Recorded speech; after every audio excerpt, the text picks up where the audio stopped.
Hey buddy, what's up? What's up today?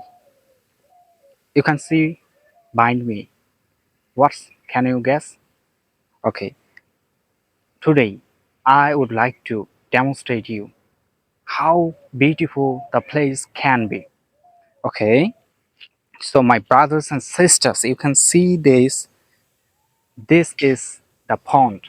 This pond is located beside my village. So I have come here to practice my English speaking with these flowers. These flowers have bloomed beautifully. You can see this. The whole place is covered with flowers. And we can call it in English water hyacinth and in Bengali kuchuripana.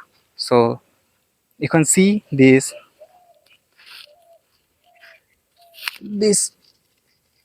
I am picking flowers from the pond. This flower is delicate and light and full of color, and you can also see this it looks like that the pond is wearing a purple blanket, right?